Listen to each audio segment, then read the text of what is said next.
In Camas Prairie, it's kind of a basin shaped. It's at the southern end of the Little Bitterroot Valley. The floor of it is mantled with these gigantic current ripples. Some of them are 40 and 50 feet high and 200 to 300 feet in wavelength. That's a 4-story building. Yeah, that's so massive. You're standing in the trough between them. You can't see over them. You're just looking at two big old hills. I've been through Camas Prairie many times, and I've taken groups there. If you stand right there in those ripples, they diminish in size from north to south.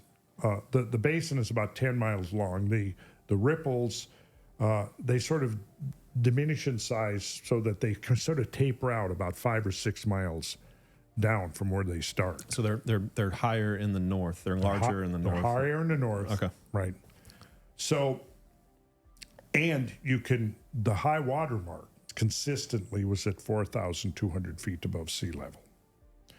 Clark Fork River, 4,200 feet.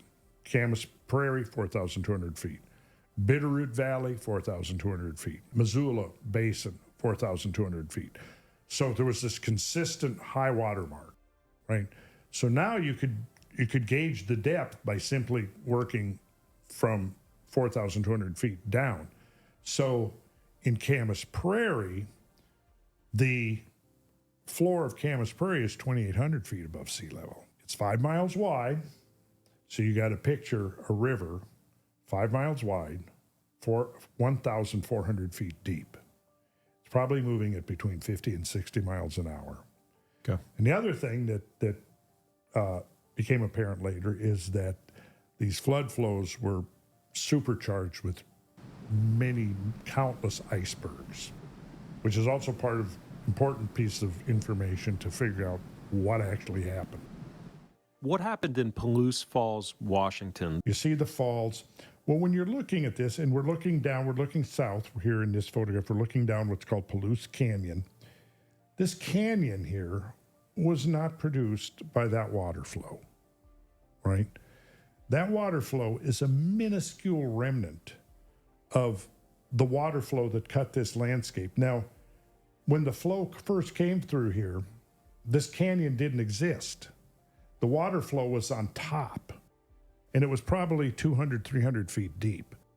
As it swept over the land, it exploited weaknesses in the rock and then began to downcut the canyon. And what happens then is that the water that's flowing over the surface, once it begins to exploit a weakness in the rock, it begins to create this channel.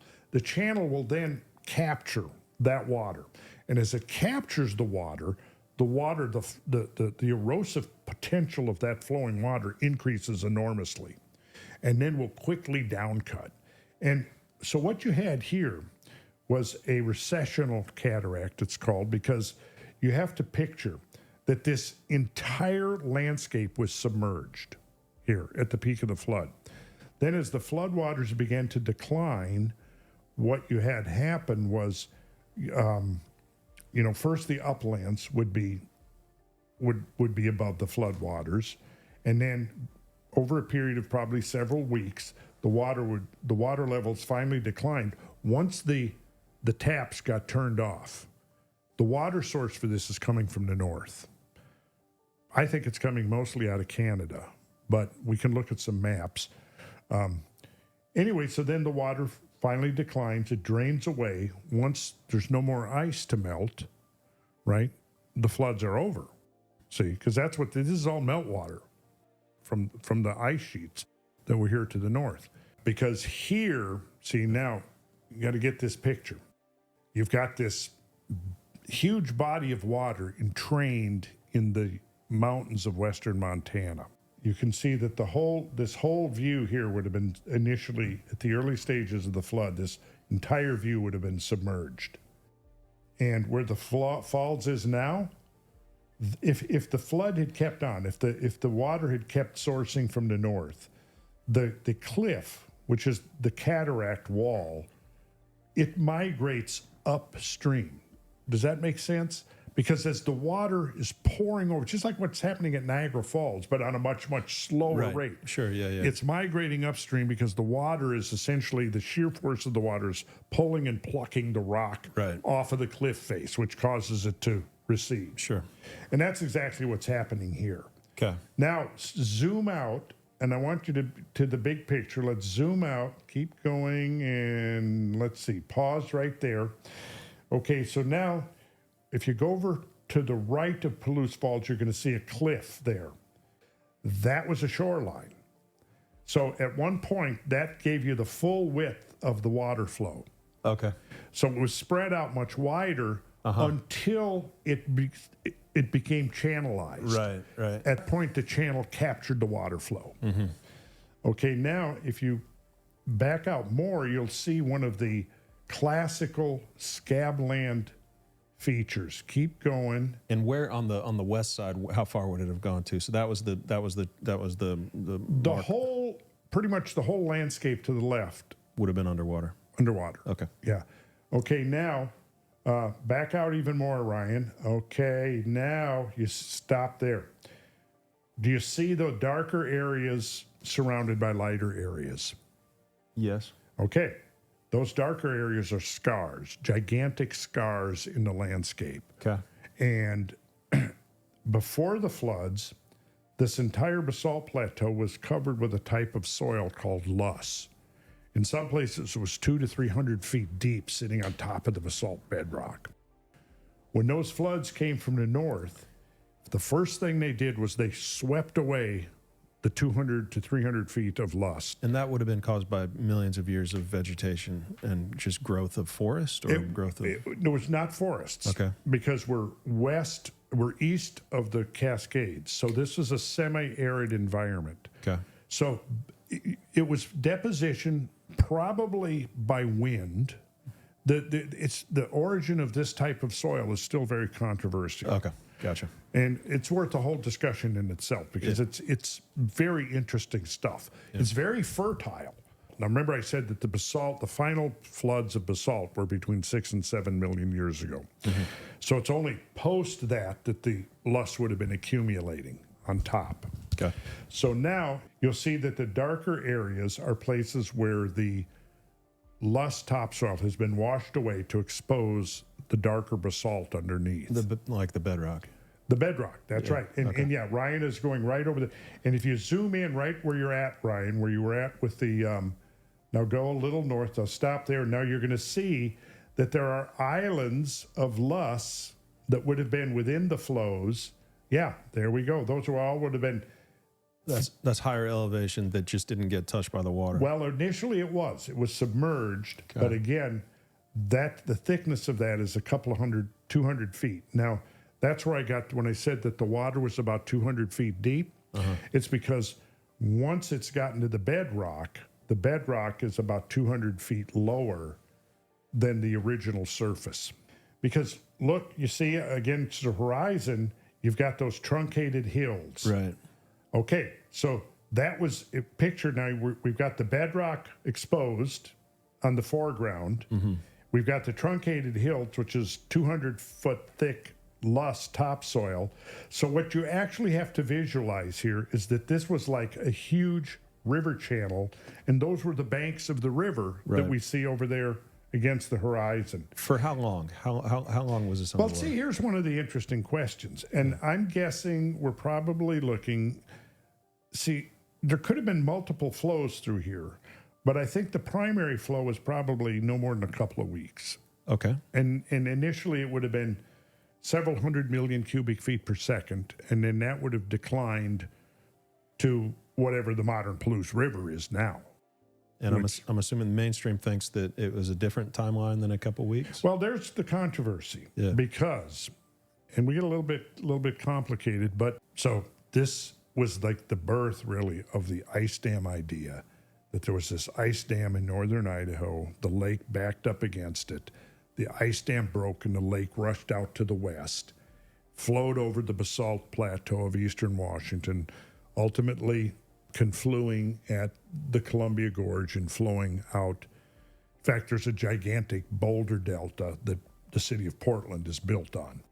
because the flood made a major, almost 90-degree turn to the north. Yeah. Right there where Portland sits. The question is how many ice dams were there? Because the current view requires the area of Pend Oreille. The idea was that there was a lobe of ice that came from the north. You can actually see there's a valley just to the north of the lake.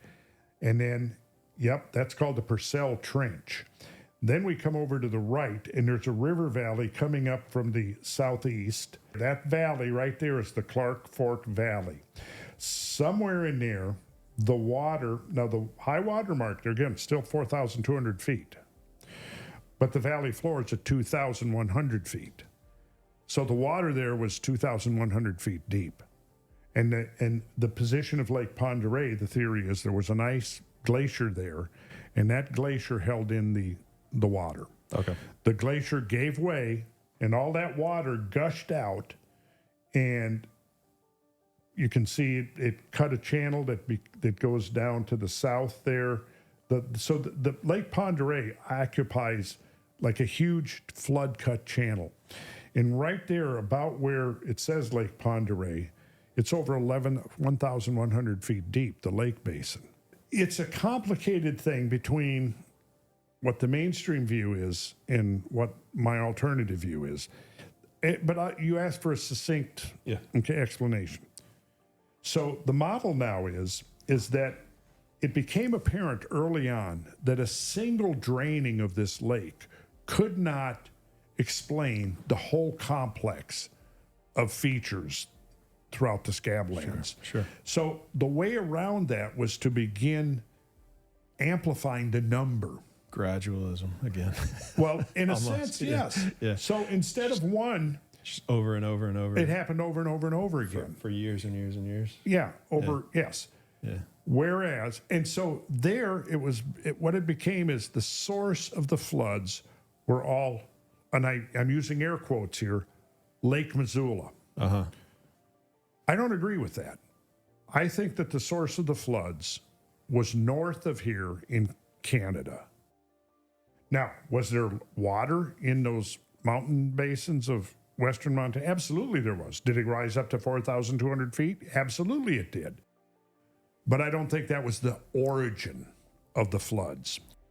I think that was like a temporary holding basin because the topography, if you zoom out, Ryan, so Missoula, Montana was one of the basins of the lake.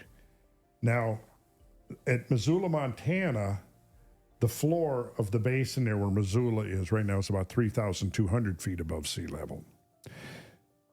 And you can see very clearly on the mountains around it that 4,200 foot datum. So it means that right there in that basin, the water was 1,000 feet deep. Okay. Right? And I'm going to show you some slides when we shift over to the slides again. Now that we've seen the maps, this is a really good way to get the big picture. Right? If you go immediately south of there, Ryan, we're in the Bitterroot Valley. That whole valley there that you see right there was filled with water all the way to the south. And then it finally tapers off somewhere. I've gone and actually found the point where the water tapered off. I mean, if you follow the valley floor, what you're going to see is that at some point the valley floor gets to 4,200 feet above sea level.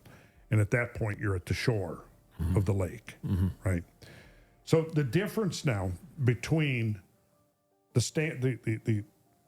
standard view, the dominant view, is that you had this multiple damming and refilling of Lake Missoula. How I differ from that is that, okay, I'm just saying, okay, if you're telling me that's the origin of the flood, and that's the implication over and over again, that's what I disagree with. I think that the origin of it was rapidly melting ice sheets to the north. But why did they rapidly melt? Well, that's the question. Matt, you've just nailed the fundamental question right there. Yeah. So, Because, I mean, you're talking about a lot of water very quickly melting and just pushing a ton of water. I'm talking about 500 million to 1 billion cubic feet per second. Now, how the hell much is that? Right. Okay. Yeah, it's insanity. You can't even comprehend it. No, but I'll try to give you some handle. If you took every single river on every bit of flowing water on Earth, Yeah. every creek, every stream, every river, think of all the big rivers. Think South America, Orinoco, the Amazon, North America, Mississippi, the Nile, the Congo, Missouri, the Rio Grande, the Colorado, the Hudson, the Mackenzie River, the Yukon River, go over to Eurasia, the Po River, the rivers of China, all the rivers of the world. Take all of those flows all together. It's not even going to be 10% of one of these flows. The North American, there was 2 great ice sheets over North America. Now, we'll pull up a slide here shortly and you'll be able to see them. The Laurentide ice sheet was the big one. Imagine the ice sheet that's covering the South Pole being lifted up and set over North America, so the center of that is over what is now Hudson Bay. Then imagine that we take the ice sheet over Greenland, pick that up, bring it over, and set that down over the Canadian Rockies, and it reaches from northern Washington up to Alaska. You now have 2 massive ice sheets that combined are about the same size as Antarctica and Greenland put together. Take another Greenland-sized ice sheet, or maybe even a little bigger, and set over northwestern Europe. Now you're talking about a whole lot of glacial ice. Over Hudson Bay area, it's probably a good 1.5 miles thick, 7,000, 8,000 feet thick. We've got to come up with a way of melting a whole lot of ice really fast. And I think that I've got 2 candidates. Well, the 2 are, I think that my first choice would be, and let me qualify this by saying that when we look at the rates of sea level rise, which is going to be directly a function of the ice melting, because when all of that ice is sitting there piled up on the continents, oceans are going to be, and we know, are about 400 to 450 feet lower than now, which is extraordinary in itself. Well, so to get the ice there in the first place, where's that ice coming from? Well, it's water that's been evaporated from the oceans, precipitated out over land, and then it doesn't melt. It just keeps accumulating thicker and thicker and thicker, right? Mm-hmm. We know now that the onset of ice ages were extremely fast. The termination of ice ages were extremely fast. There's now evidence of 3 meltwater pulses into the oceans.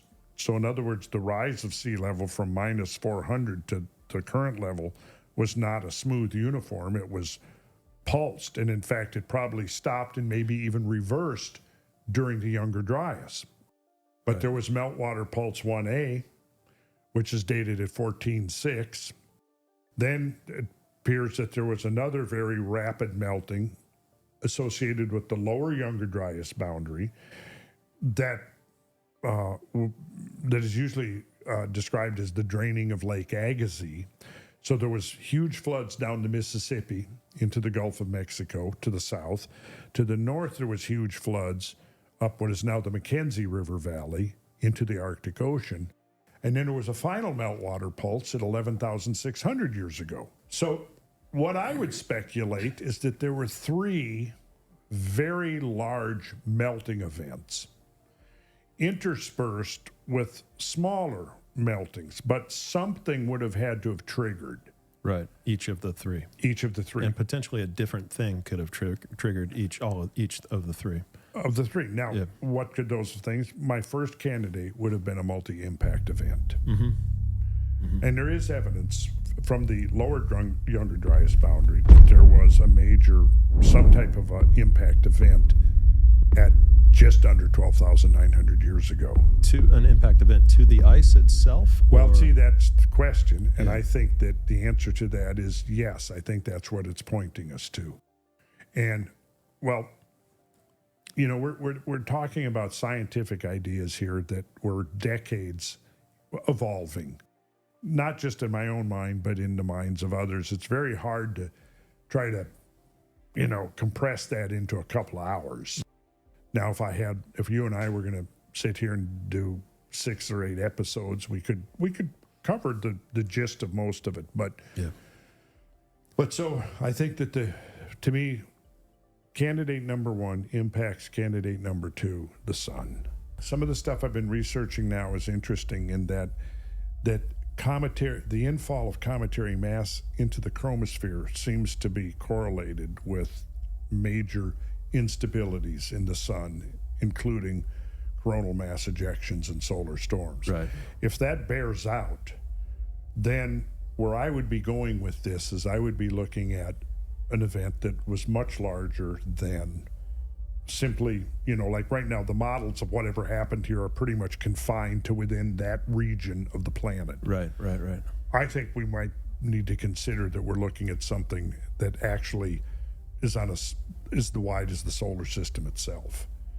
And that we might be looking at like a perfect storm. I mean, there could have been impacts on Mars, on the moon, on Earth, into the sun that could have triggered instabilities in the sun that would have then had secondary consequences in the terms of massive solar storms and coronal mass ejection. Right. And this kind of then, to me, leads us into the work. I'm not that familiar with, what's his name again? I've been on his show. Who? I'm not sure. Solar guy. Oh, yeah, Ben Davidson. Ben Davidson, thank you. I don't know why I wouldn't have thought of that. But, no, all good, yeah. But Ben, okay, so I think he's onto something. Robert Schoch thinks it's a sun-related thing. Graham Hancock thinks it's impact. I think it's probably both. The thing is that a lot of the critics don't understand, especially archaeologists.